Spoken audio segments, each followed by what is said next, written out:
Alors pourquoi je trade le SMC, encore appelé Smart Money Concept? C'est ce dont je vais vous parler dans cette vidéo. Alors salut les gars, j'espère que vous allez bien. Donc dans cette vidéo, comme vous l'avez vu, on va parler de la raison pour laquelle moi j'ai décidé de trader la Smart Money Concept. Donc déjà pour les personnes qui me connaissent pas, moi c'est Darwin, je fais sur cette chaîne KZNFX des vidéos concernant le trading, n'est-ce pas? Donc si vous êtes intéressé par ce type de contenu, je vous invite à vous abonner, à liker et aussi à partager à des personnes qui pourraient être intéressées par le contenu que je fais pour leur éducation, pour la pédagogie, ma façon d'expliquer et aussi à rejoindre mon Telegram totalement gratuit en bas de description dans lequel vous allez trouver des conseils, des trades, des analyses, n'est-ce pas? C'est très important. Pas des signaux de trading, mais des analyses avec les charts. Je vous explique ce que j'attends du marché et tout. Donc c'est ce dont vous allez retrouver dans mon Telegram qui est totalement gratuit en bas de description. Donc sans plus tarder, on va aller voir la raison pour laquelle j'ai décidé de trader la Smart Money Concept. Alors déjà, la Smart Money Concept, c'est quoi? C'est juste une méthodologie de trading comme toute autre façon de trader, comme le RST, comme les Ishimoku, comme le RSI, comme théorie de dos, toutes les différentes stratégies que vous connaissez aujourd'hui. Donc c'est juste une façon de trader qui est différente d'une autre, n'est-ce pas? Comme le RST est différent du trading avec les indicateurs et tout ça. Donc c'est une façon d'analyser qui a été propulsée par ICT Inner Circle Trader. Je crois que c'est un américain, je pense que c'est un américain qui a propulsé cette façon de trader. Vous pourrez retrouver sa chaîne sur YouTube, n'est-ce pas? C'est lui qui a propulsé cette méthodologie de trading, cette façon d'appréhender le marché, cette façon d'analyser le marché. Elle repose sur le principe qui dit que le marché est manipulé par les grosses institutions financières, n'est-ce pas? Et notre objectif en tant que personne qui tradons la Smart Money Concept, c'est de pouvoir suivre ces différentes institutions afin de pouvoir profiter des mouvements qu'ils vont générer, n'est-ce pas? Donc notre objectif, n'est-ce pas, en tant que trader, c'est de faire quoi? C'est de pouvoir éviter les différents pièges que ces différentes institutions-là vont pouvoir faire en fait sur le marché. Car comme vous le savez, il y a des manipulations sur le marché. Donc l'objectif est de pouvoir avoir de la liquidité, donc de rechercher de la liquidité sur le marché. Par exemple, n'est-ce pas, je vous prends un cas pratique. Lorsque vous désirez acheter peut-être pour, on va dire pour 5 de l'eau, n'est-ce pas? Si vous ne connaissez pas c'est quoi un lot et tout, je vous invite à aller voir la vidéo sur les bases en trading que j'ai eu à faire, n'est-ce pas? Sur cette chaîne toujours. Donc lorsque vous décidez d'acheter pour 5 de l'eau ou alors pour 10 de l'eau ou alors pour 15 de l'eau, la paire de devises euro-USD,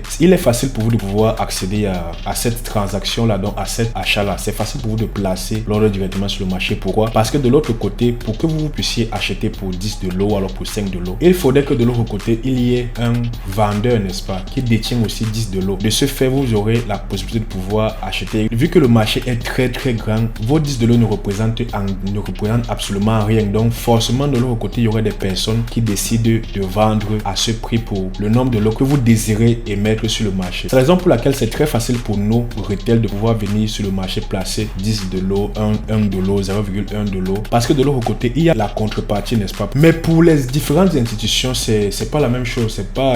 C'est pas pareil, n'est-ce pas? Parce que pour les différentes institutions, qu'est-ce qu'il faut faire? Vu que eux, ils brassent énormément d'argent et ils gèrent beaucoup d'argent. Pour nous qui détenons peut-être $1000, $500 ou alors $3000 et qui ont désiré trader sur le marché, ça ne représente même pas une goutte d'eau sur le marché, n'est-ce pas? Parce que comme vous le savez, le Forex, là je parle principalement du Forex, il est régi par plus de 5 trillions, par plus de 5000 milliards de dollars qui circulent à chaque jour sur le Forex tout simplement. Donc ce qui fait que vos $3000, $500 ou alors même $10,000, $100,000 ne représentent absolument rien. Mais pour les grosses institutions qui ont une très grosse partie de la finance sur ce marché, pour que eux, ils puissent placer les autres, c'est à hauteur de plus de $50,000, $100,000. C'est de très grosses sommes qu'ils gèrent sur le marché. Et pour cela, afin de pouvoir placer leur ordre d'achat, c'est plus compliqué, n'est-ce pas? Pour vous placer un ordre à $100, c'est plus simple. Pourquoi? Parce que de l'autre côté, il y a forcément quelqu'un qui désire acheter pour $100. C'est logique, n'est-ce pas? Alors que pour les grosses institutions, imaginez une institution qui désire placer pour 100 millions, pour 1 milliard, pour 10 milliards d'autres. C'est très compliqué de pouvoir trouver une contrepartie à hauteur de 10 milliards. Donc ce que ces différentes institutions-là vont faire, c'est quoi? C'est de créer un certain nombre de patterns afin d'inciter les personnes à se positionner. Et vu que ces personnes-là vont se positionner en mettant un stop loss, et on sait tous que au niveau des stop loss, il y a de la liquidité. Vu que les institutions savent un peu comment les retail traitent, ils vont venir donc rechercher de la liquidité au niveau de ces stop loss. Donc ils vont peut-être charger pour 50 millions, créer un certain nombre de patterns, inciter les personnes à se positionner parce que ces différentes personnes-là connaissent ce style de pattern-là. Lorsqu'ils vont voir les patterns qui ont été créés par les institutions, ils vont se positionner, placer leur stop loss. Et vu que les institutions ont dû créer ces différentes patterns-là afin de pouvoir donc inciter les personnes à se positionner, ils connaissent à peu près où les stop loss sont placés. Donc ce qu'ils vont venir faire, c'est quoi? Et de rechercher tout simplement les stop loss et recharger dans leurs ordres au fur et à mesure qu'ils vont prendre les stop loss des acheteurs ou des vendeurs ou peu importe. Tant qu'il y a le stop loss, on prend de la liquidité et ils vont pouvoir recharger les ordres qu'il leur faut afin de pouvoir aller dans le sens voulu tout simplement. Pour une vidéo complète, pour ne pas en fait rendre la vidéo très longue, je vous ai fait une très grosse vidéo à ce sujet sur les liquidités internes et externes que l'on peut retrouver tout simplement sur le marché, n'est-ce pas? Donc je vous invite à aller voir la vidéo. n'est-ce pas, d'aller voir la vidéo, je pense qu'elle sera sur le i, d'aller voir la vidéo qui parle des différentes liquidités et vous allez pouvoir voir en fait comment les institutions manipulent le prix pour pouvoir sortir un certain nombre de personnes des marchés. Donc ce qu'il faut connaître déjà, c'est que la smart money, n'est-ce pas, la smart money est constituée de plusieurs grands groupes. On peut parler d'ici les fonds d'investissement, les hedge funds, les institutions financières, les gros fonds et aussi les banques, n'est-ce pas, et toutes les grosses têtes qui gèrent beaucoup d'argent sur les marchés. C'est elles qui constituent en fait la smart money. Et de l'autre côté, on a la dumb money qui est tout simplement nous, les retail traders, tout simplement. Donc sachez que nous tous, nous sommes des proies.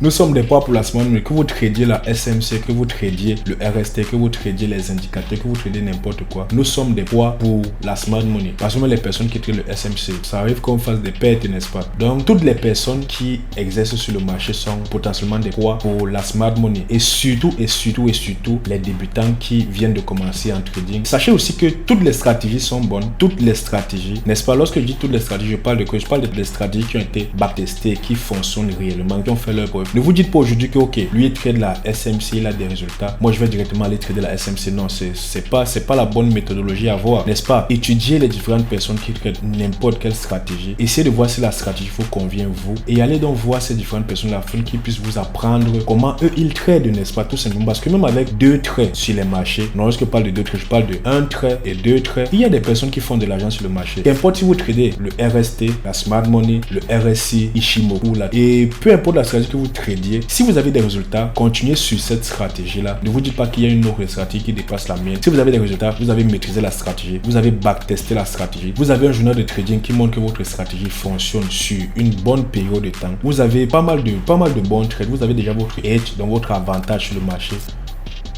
Qu'est-ce qui vous dit que la smart money est mieux que votre stratégie? Rien du tout. Donc, essayez vraiment de comprendre cela. Donc, comme je l'ai dit, toutes les stratégies sont bonnes tant que vous la maîtrisez et que vous avez eu le temps d'apprendre la stratégie, de backtester, de trader en réel, en démo et aussi de vous avoir donné le temps de pouvoir avoir de l'expérience vis-à-vis de cette stratégie-là. Toutes les stratégies sont très bonnes. Comme je l'ai dit, si elles ont été backées par des data, s'il y a des preuves que la stratégie fonctionne. Lorsque je parle de data, je parle du fait qu'on a eu à prendre on a eu à backtester la stratégie sur 1 an, 2 ans, 3 ans, 4 ans. On a eu un taux de réussite, on a eu un risk reward moyen par trade, on a un pourcentage de pertes, une série de pertes. On a eu toutes ces différentes données là et c'est là en fait qu'on définit qu'une stratégie elle est rentable ou pas. Et comme je l'ai dit, il n'y a pas que la smart money, il y a plusieurs stratégies qui sont rentables aujourd'hui. Donc comme je l'ai dit, la smart money, donc pour smart money concept, c'est juste voir et penser le marché comme les différentes institutions. Et pour ce concept là, il y a plusieurs éléments qu'on utilise en smart money, tels que déjà la structure de marché, n'est-ce pas? La structure de marché nous permettra de pouvoir identifier la tendance de fond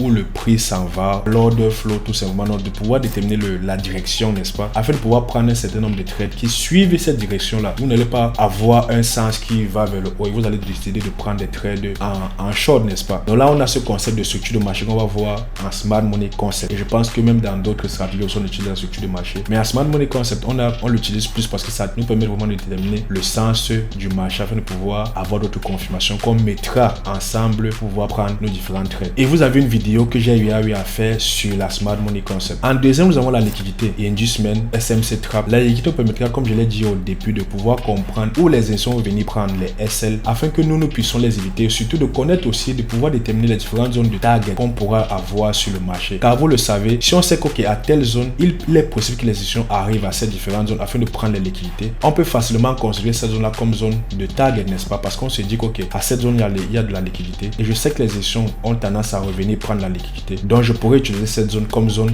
de TP, n'est-ce pas? On a aussi le principe de l'analyse multi-time frame qui consiste juste à switcher d'une unité de temps à une unité de temps afin de pouvoir avoir une vision d'ensemble du prix, qu'importe que ce soit une devise, un indice, une crypto, qu'importe le prix. Je fais juste ce qu'on appelle top-down analysis. C'est le fait de pouvoir analyser en daily, ensuite aller en H1, ensuite aller en M15, ensuite aller en M1. Donc, l'objectif est de pouvoir soit d'augmenter notre risk reward, soit d'avoir une meilleure clarté, n'est-ce pas, de l'analyse qu'on fait, soit aussi d'avoir de plus en plus de confirmation, n'est-ce pas? Parce qu'on sait que si une structure en daily, elle est haussière, la structure en M15, elle est baissière, on sait que c'est pas la même chose. Donc, je vais devoir attendre un réalignement de la structure en M15. Je vais attendre que M15 passe haussier. Comme ça, je sais que M15 et daily sont dans le même sens. Là, ça me facilite le fait de pouvoir prendre un trade qui va vers le haut. Ça, c'est en fait à quoi va nous servir le top-down analysis ou alors l'analyse multi-time frame. En plus de cela aussi, nous avons les order blocks, supply, demand. Les demand qui sont des zones sur lesquelles on va devoir devoir acheter le prix. Et les supplies, les zones sur lesquelles on va devoir vendre le prix, ce sont tout simplement des zones où nous avons des blocs d'ordre qui sont émises par les institutions sur lesquelles le prix pourrait potentiellement revenir, n'est-ce pas? L'objectif ici, c'est que les institutions rechargent leurs ordres à ce niveau afin d'aller dans le sens voulu. Donc, on va utiliser les zones d'ordre, bloc, supply et demand afin de pouvoir nous positionner sur le marché pour aller soit à la hausse, soit à la baisse. Donc, acheter ou vendre le prix. Nous avons aussi le principe d'imbalance, n'est-ce pas? Les imbalances qui sont des zones de déséquilibre que le prix va créer. Et nous avons aussi plusieurs façons de pouvoir se positionner sur le marché, telles que les breaker blocks, les mitigation blocks. Nous avons aussi les flip zones. Il y a tellement de concepts qu'on voit en smart money comme ça que je ne pourrais tous les citer ici. Nous avons les sessions de trading,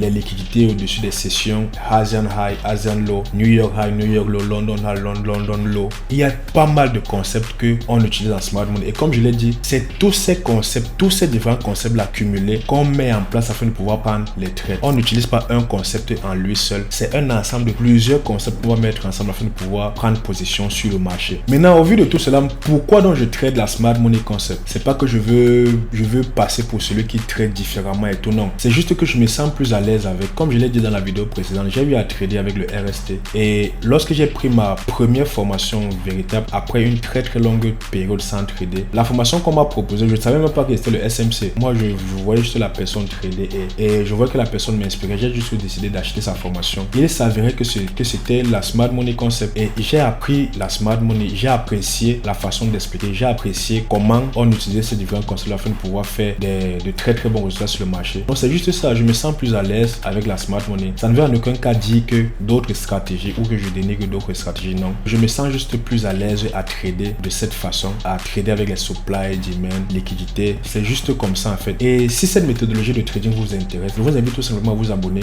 de vous abonner à ma chaîne, n'est-ce pas, et de consommer tout le contenu que j'ai eu à faire totalement gratuit si vous désirez apprendre la smart money. Donc comme je l'ai dit, je ne trade pas la smart money pour me la péter, je trade la smart money parce que c'est comme ça que j'ai appris à trader, c'est comme ça que mon mentor m'a appris à trader. C'est juste que la première formation que j'ai eue, c'était la smart money concept que mon mentor tradait à cette époque. Donc comme je l'ai dit, qu'importe la stratégie que vous tradez, gardez le cap, continuez à trader cette stratégie, essayez de backtester, essayez de travailler, essayez d'avoir de l'expérience et ne sautez pas de stratégie en stratégie, c'est pas la bonne méthodologie à avoir. Donc si aujourd'hui vous êtes sur ma chaîne pour la smart money, je vous invite à rester si c'est ce qui vous intéresse. Mais si vous êtes tombé sur cette vidéo juste comme ça et que vous avez déjà une stratégie que vous utilisez, gardez le cap et continuez à trader cette stratégie. Mais ça ne va en aucun cas dire que vous ne pouvez pas suivre ma chaîne parce qu'il y a d'autres vidéos que je fais qui ne sont pas très concentrées sur la stratégie de trading smart money. Il y a d'autres vidéos comme les conseils, les bases en trading et pas mal d'autres conseils que je pourrais donner totalement gratuitement et que vous qui ne tradez pas la smart money, vous pourriez utiliser afin de pouvoir accroître votre connaissance en trading ou alors des connaissances, même pas forcément en trading stratégique, mais des connaissances globales en trading ou alors tout simplement suivre mon parcours en trading, n'est-ce pas? Donc si vous tradez une autre stratégie, je ne vous dis pas que j'ai raté le train et que c'est la smart money qu'il me faut, non. Donc si vous êtes intéressé par la smart money, je vous invite à vous abonner sur cette chaîne, n'est-ce pas, à suivre le contenu totalement gratuit que j'ai fait sur cette chaîne et je suis sûr qu'avec ce contenu gratuit, surtout qui est de qualité, vous pourrez faire déjà vos premiers $1000, n'est-ce pas? Donc c'est tout pour cette vidéo.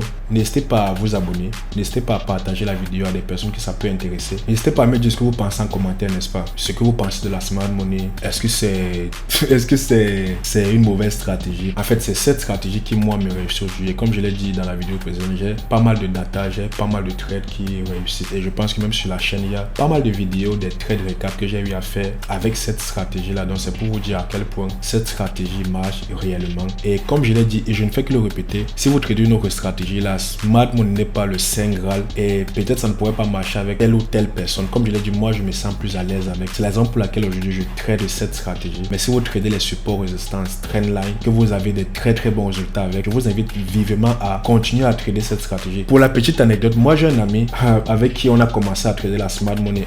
Je pense il y a 2 ans, au début quand j'ai pris ma première formation, je pense qu'à 3 ans en 2021, n'est-ce pas, on tradait la smart money concept ensemble et quelques temps après, je me suis rendu compte qu'il a changé et m'a dit qu'il a acheté une autre formation et cette formation là parle du RST. Lui il a appris la smart money et ensuite qu'est-ce qui s'est passé? Il ne s'est pas senti à l'aise tout simplement. Ou alors peut-être d'autres personnes vont dire qu'il ne s'est pas donné à fond, mais il ne s'est pas senti à l'aise. Il a directement switché et aujourd'hui il trade le RST et aujourd'hui il a de très bons résultats avec. Lui il trade les supports résistance trendline et il a de très bons résultats avec. Mais moi j'ai continué avec la smart money et j'ai aussi de très bons résultats avec. Donc ça ne va en aucun cas dire que telle ou telle stratégie est bonne ou telle stratégie est mauvaise. Donc tradez la stratégie qui vous convient et avec laquelle vous vous sentez le plus à l'aise. Donc ça c'est la fin de cette vidéo. J'espère que vous a plu et moi je vous dis à plus pour la prochaine vidéo. Passez une excellente différentes soirées ou journées en fonction de l'heure à laquelle vous regardez cette vidéo. Allez, pense à t'abonner. Allez, peace!